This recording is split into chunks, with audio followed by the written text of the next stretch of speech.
Voilà, je suis de retour pour une nouvelle vidéo capillaire. Je reviens avec un nouveau sujet. Donc là, je voulais parler de mes cheveux pendant ma grossesse. Donc tout d'abord, j'ai appris que j'étais enceinte le 1er avril. Il a déjà de l'humour. Du coup, le 1er avril, à partir de ce jour-là, donc j'étais enceinte d'1 mois et demi ou d'1 mois, bon bref. Voilà, j'ai su que j'étais enceinte. Alors la première chose que j'ai arrêté déjà, c'est tout. Donc déjà, je vais vous parler de tout ce que j'ai complètement banni de ma routine. Donc déjà, j'ai banni les huiles essentielles. Donc faites très attention quand vous utilisez des huiles essentielles. Il faut vraiment respecter une posologie. Il ne faut pas utiliser les huiles essentielles et les mélanger entre elles, faire des petits combos comme ça à la va-vite. Il faut vraiment y réfléchir. Il faut faire très attention parce que les huiles essentielles, c'est du concentré végétal. Et c'est très fort, ça peut vraiment vous nuire. Il y a certains mélanges qui peuvent vraiment avoir des conséquences dramatiques sur vous et encore plus du coup sur le bébé parce que ça passe à travers la peau et ça passe dans son cordon, etc. Donc ça peut aller très loin. Donc voilà, tout ce qui était à base d'huiles essentielles, même mes produits pour faire le ménage, parce que j'avais acheté un spray désinfectant pour faire mon ménage et il était à base de huile essentielle de lavande et j'ai complètement arrêté pendant toute cette période parce que voilà, je voulais vraiment pas que ça pose un problème particulier, on ne sait jamais. Voilà, les huiles essentielles, déjà même pas enceinte, vous devriez y faire vraiment très attention. Également, j'étais très paranoïaque pendant ma grossesse. Je voulais vraiment pas prendre de risques particuliers. Donc j'ai banni l'alcool.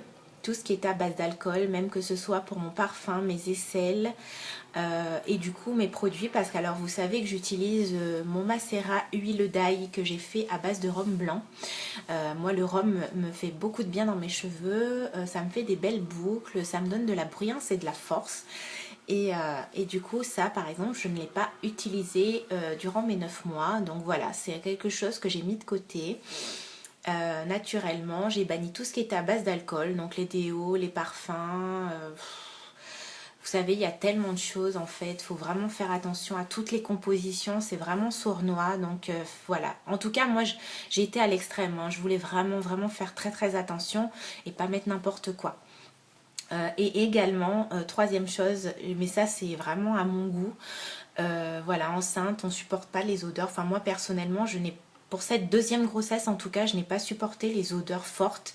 Et du coup, par exemple l'huile d'amla, bon, qui est déjà bien dégueulasse en niveau composition, mais bon bref, je l'utilise quand même. Mais c'est vrai que niveau odeur, je pouvais pas quoi. Ce genre de truc, c'était juste pas possible. Il y a même des trucs qui sentaient super bons, comme par exemple...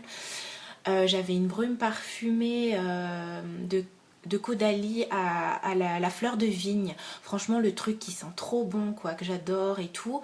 Et là franchement je pouvais pas m'en asperger, je supportais pas l'odeur.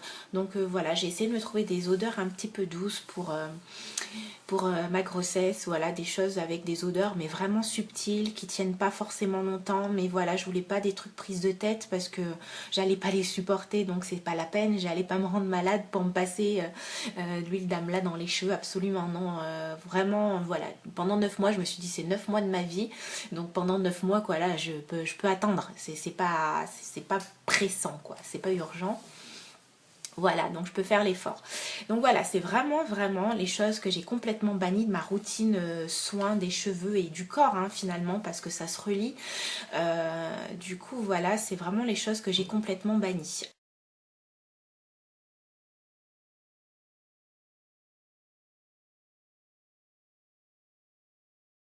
Donc j'ai appris donc, que j'étais enceinte le 1er avril 2014 et du coup ce qui s'est passé c'est que j'étais voilà, tout s'est bien passé, tout allait bien, j'ai fait mon écho, tout était parfait. Et le mois d'après, donc oui, 1 mois après, j'ai commencé à avoir une grosse perte de cheveux. Et je ne savais vraiment pas à quoi c'était dû. Pour vous expliquer, en fait j'ai 2 enfants. Donc j'ai un grand garçon qui va avoir 10 ans en août et là j'ai mon petit dernier donc qui va avoir 8 mois. Donc c'est de cette grossesse là que je vous parle, de ma deuxième grossesse. Ma première grossesse, je me suis absolument mais absolument pas du tout occupée de mes cheveux. Je portais des mèches tressées, voilà, j'avais des tresses avec des mèches de toutes les couleurs d'ailleurs. Là j'ai eu un mois après la découverte de ma grossesse, j'ai vraiment eu une grosse perte ou casse ou chute de cheveux. Je crois que c'était un peu tout mélangé. Voilà, ça tombait par poignées, c'était impressionnant. Donc voilà, je sais à peu près pour chaque geste soin, je sais à peu près quelle grosseur de boule de cheveux je vais avoir, et ça c'est tout à fait normal, c'est notre perte quotidienne, etc. etc. C'est pas dramatique. Mais là je vous parle de chute et casse impressionnante. Ça veut dire que voilà, ça tombait, il suffisait que je fasse ça et j'en avais dans les mains. Enfin, c'était, voilà. Donc pendant 2 mois, on va dire le 2e et le 3e mois de grossesse, j'ai eu de la chute casse de cheveux. Voilà, après ça s'est complètement arrêté. Mais alors quand je vous dis que ça s'est complètement arrêté, c'est passé de la chute à la casse importante à rien du tout dans le peigne, ni dans le lavabo, ni par terre. Franchement, il y a une fois, j'ai même ratissé le sol, quoi. Je me disais, c'est pas possible que je n'ai pas pu perdre un seul brin de cheveux. Et ben si, je n'avais rien perdu. Et ça a duré jusqu'au 9e mois. Pour vous dire quoi, c'était impressionnant. Et ben du coup, sachant qu'à partir de 3 mois jusqu'à la fin de ma grossesse, je n'ai perdu aucun cheveu. J'avais les cheveux, mais tellement volumineux. Je vous mettrai des close-up. J'avais des cheveux très épais. Mais vraiment très épais, mais facile à coiffer. Facile. Je dis pas que mes cheveux sont compliqués à coiffer d'ordinaire, mais c'est vrai que là, il n'y avait pas un nœud, c'était brillant, c'était tout doux. J'avais pas besoin de faire un soin ou quelque chose pour avoir un tel résultat, je ne faisais rien. J'avais les cheveux très épais, très noirs, très brillants. Il n'y avait pas une... Parce que moi, ça m'arrive souvent, j'ai souvent une distinction entre les pointes et les longueurs.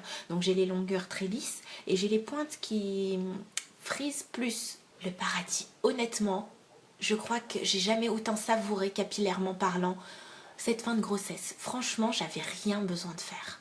Et je pense que j'ai même dû dormir sans foulard. Mes cheveux étaient magnifiques le lendemain. C'était un truc de dingue. Je me suis éclatée avec mes cheveux. Je me suis éclatée. Je faisais des coiffures de fou. Je les lâchais. Ils étaient bien volumineux. Ils étaient bien doux, bien brillants. Ils ont poussé à une vitesse. Mes grands V, vous l'avez vu sur Facebook. Vous l'avez vu sur Facebook, sur Instagram. J'arrêtais pas de poster parce que même moi, j'étais impressionnée. J'étais contente. C'était magnifique. Donc pendant 3 mois à la fin, donc 9 mois, honnêtement, je n'ai pas perdu un brin de cheveux. Mais quand je vous dis j'en ai pas perdu un brin, c'est vraiment vrai. Mais sérieux, j'avais peur. J'avais peur. Et bien, j'ai bien fait d'avoir peur parce que vraiment, ces cheveux volumineux, longs, gorgés de beauté, etc. se sont barrés. Non, mais alors, qu'on résume bien. Quand vous accouchez, c'est aléatoire d'une femme à l'autre. Moi, je vous raconte mon expérience. La vôtre pourra être complètement différente. Je ne me rappelle pas, même si je ne prenais pas soin de mes cheveux, pour ma première grossesse, honnêtement, je ne me rappelle pas, parce que j'avais enlevé mes tresses peu de temps après mon accouchement de ma première grossesse. Honnêtement, j'ai pas eu de chute comme ça. Non. Franchement, c'est la première fois de ma vie, que j'ai pleuré devant mon lavabo. En fait, donc j'ai accouché le 27 novembre 2014 et du coup, tout allait bien. Même après l'accouchement, honnêtement, j'avais toujours mes cheveux bien volumineux, bien fournis, tout brillant, tout doux, tout machin, tout truc. C'était parfait. Jusqu'à les 3 mois de mon fils, ou à partir de ces 2 mois, 2-3 mois de mon fils. Et là, je vous dis, je me suis mis à pleurer parce que honnêtement, j'ai eu une boule, mais de cette grosseur là de cheveux, et toute la boule remplie de cheveux. Je passais la main, c'était vraiment les cheveux partout qui s'enfilaient entre mes doigts, c'était ça. Et ça a été ça tous les jours pendant 2 mois. tous les jours pendant 2 mois. Ce qui fait que j'ai passé mon temps à me faire des tresses, à les garder le maximum de temps que je pouvais. J'ai essayé de les laver sans vraiment frotter. Je sais pas comment vous dire, mais j'essayais de... ça sert à rien, mais j'essayais de masser le plus doucement et de pas trop les démêler, de pas trop les... Ça sert à rien, j'avais autant de cheveux, j'ai bouché des éviers. J'ai bouché mon évier, même je l'ai bouché 2 fois d'ailleurs, durant ces 2 mois, je l'ai bouché 2 fois. Donc voilà, c'en était à ce point-là, c'était une misère. Donc avant qu'il m'arrive ça, donc avant les 2 mois suivant mon accouchement, donc les 2 mois suivant mon accouchement et la chute de cheveux, j'ai accouché. Donc le 27 novembre, j'en ai parlé avec les médecins, tout ça, et étant donné que je n'allaitais pas mon enfant, j'avais pas besoin de me restreindre davantage, donc du coup je me suis jetée sur ma cure de 3 mois de Forcapil, et j'ai commencé à la prendre, on va dire, quand je suis rentrée à la maison, on va dire... j'ai dû commencer 1 semaine après être rentrée à la maison, donc 2 semaines après mon accouchement, voilà.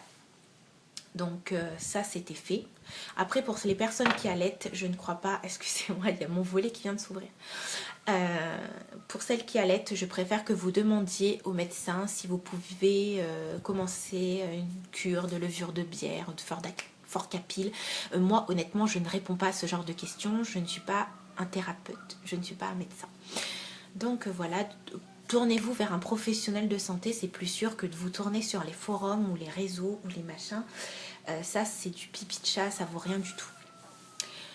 Donc j'ai commencé Forcapil et j'ai commencé également à prendre mes ampoules, je vous mettrai un close-up, mes ampoules Air Pousse Plus.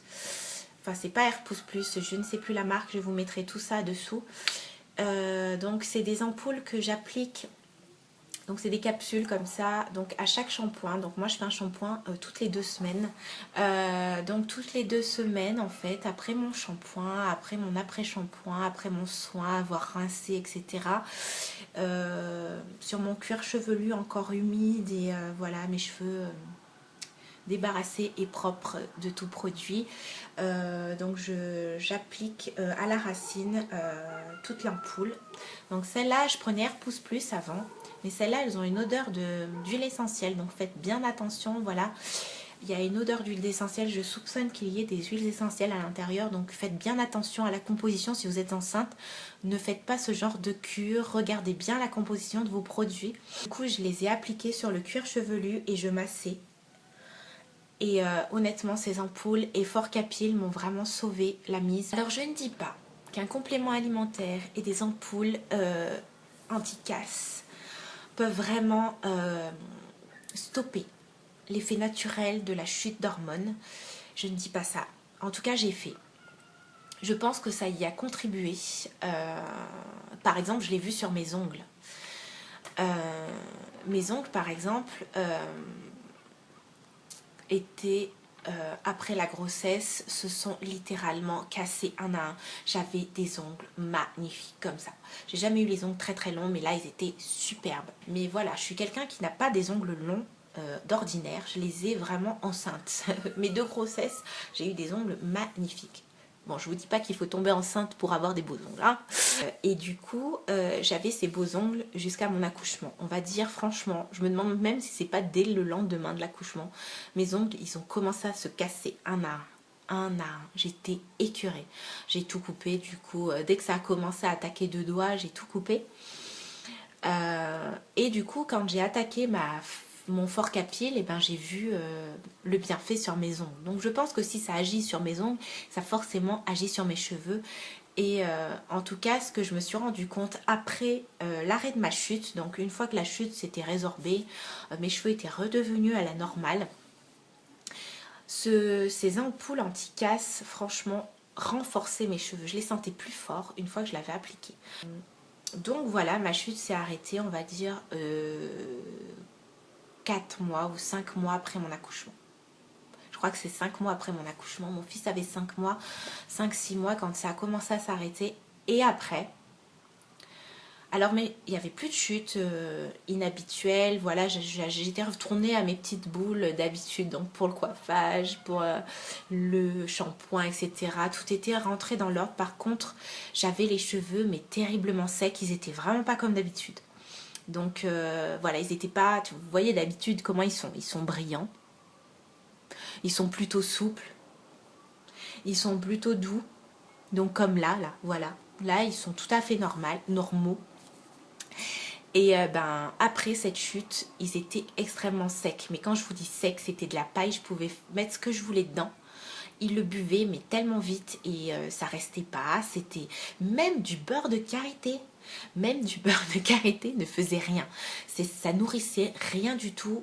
Alors que d'habitude, il m'en faut très peu. Et ça me donne ce genre de résultat. J'avais pas ça. C'était de la paille. J'avais de la paille. Donc voilà. Et après ça a peut-être duré 1 mois ou 2 encore. Et bah voilà, maintenant, mon fils va avoir 8 mois là, d'ici la fin du mois. Et on va dire que depuis le début du mois, mon fils s'est réveillé. Depuis le début du mois, on peut dire que tout est rentré dans l'ordre. Donc vous voyez, il faut vraiment, il y a des étapes. Il y a des étapes et vous ne pouvez pas y faire grand-chose. C'est Dame Nature qui décide. Alors vous, ça va peut-être durer, je ne veux pas vous faire peur, 5 mois de chute. Il y en a d'autres qui n'en auront pas du tout et ça, je les jalouse. Bon, maintenant que j'en suis sortie, ça va, mais je les jalouse énormément. Il y a des filles qui n'ont aucune différence, enceinte, pas enceinte. Voilà, donc bravo les filles, je suis jalouse. Et puis il y en a d'autres qui en chient. Et moi encore, je ne fais pas partie de celles qui en bavent le plus. Il y en a qui ont eu des chutes beaucoup plus conséquentes et des conséquences capillaires désastreuses. Non, je ne peux pas dire ça. Par contre, voilà, comparé aux photos, j'ai beaucoup moins de volume. J'en ai quand même, je ne vais pas me plaindre. Donc voilà, beaucoup moins de volume. Et puis par contre, niveau longueur, si vous voulez, ça a stagné. Voilà, je suis toujours à la même longueur qu'avant ma grossesse en fait. Donc du coup j'ai perdu en casse. Je pense que ça a vraiment cassé mes cheveux.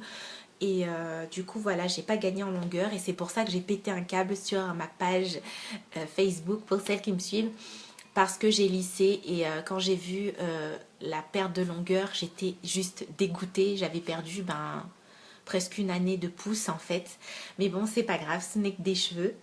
Ça va repousser, ça va peut-être pas repousser, ça va repousser, peut-être pas. Bon, c'est des cheveux.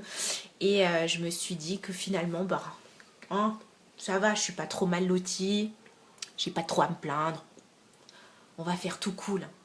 L'essentiel, c'est qu'on aille bien, c'est que tout le reste aille bien. Les cheveux, au pire, on coupera et puis c'est tout. Je me ferai une petite coupe et puis voilà. Mais bon, pour l'instant, tout va bien. Je vais continuer comme ça. Honnêtement, je kiffe. J'ai vraiment freiné sur le lissage. Donc, je me suis fait un lissage dernièrement. Mais avant ça, j'en avais pas fait depuis 2 ou 3 mois. Donc, je suis très contente. Et j'apprécie vachement les boucles, mon volume. Donc je vais laisser comme ça et puis je vais prendre soin d'eux. Et je veux qu'ils poussent, je veux qu'ils poussent, je veux qu'ils poussent, poussent. Voilà, je vous laisse, il y a mon petit bébé qui m'appelle. Je vous fais de gros bisous et demain je reçois la Mayenka Box. Donc je reviens pour une nouvelle vidéo. Bisous, bisous. Ciao.